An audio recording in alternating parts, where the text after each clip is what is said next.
Unga bular. Ichi quyib, aralashtirib, endi aylantirib xamirni yig'amiz mana.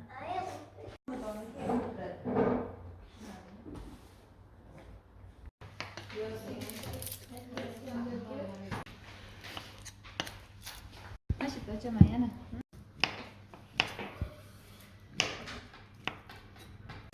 Kerak. Mashinaga boshlab harakat qilaman. Piyoz to'g'radiga? Ha, to'g'radim.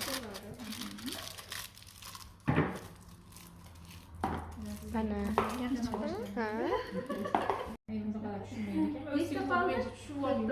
Endi ishlayapti deyapti.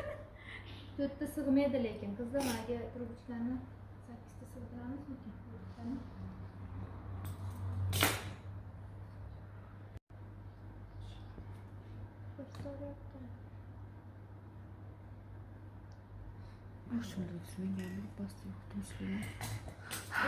Kim o'raydi yana? Qizlar kelinglar o'raydiganlar.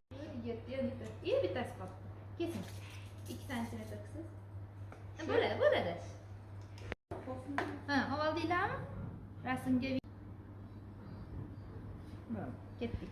Ganda tuxum surkasizlar. Bu hozir haligi Napoleon qilamiz dedik-ku. Usti unaqa yaltirash shart emas, baribir krem surkab, anaqa kroshka qilib yuboramiz.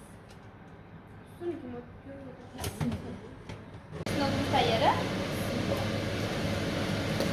Bir bo'lak sariyog', 20 gram, 100 gram kerak. Muhammadali bu yoqqa o'rtaroqqa kerak. Ro'molga ayog'ini aralashtiramiz.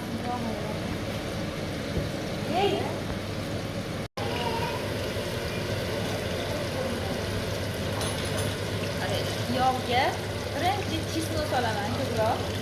Mazasi, hidi, shunaqa chisnodi. Mana chiqadi hozir. Ovozini kesib, hammasini ko'tarib qo'yadi.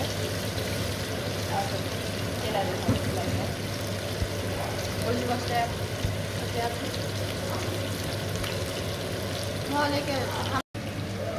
Yog' solamiz, chisno solamiz, piyoz solamiz, ko'rganmizlar.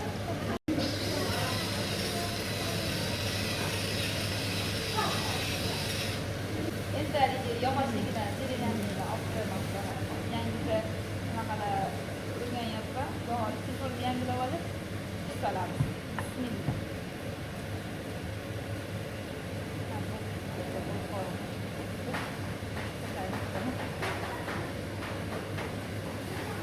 Endi hali jaydari tuzimizdan beringlar. Bu yog'ini ko'p quymadim, hozir yog'siz o'xshaydi, chunki qaymoq solamiz. Qaymoqda o'zini yog'i chiqadi. Piyozni agar g'ijir bo'lsa, yaxshilab pishirib olinglar. Endi qaymoq solamiz. Bismillah.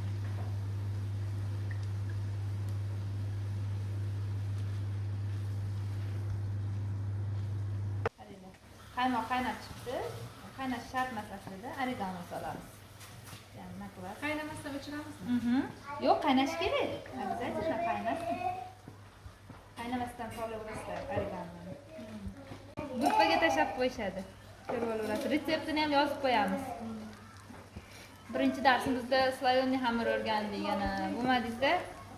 Julienlarimiz почти готов. Qaynani chicha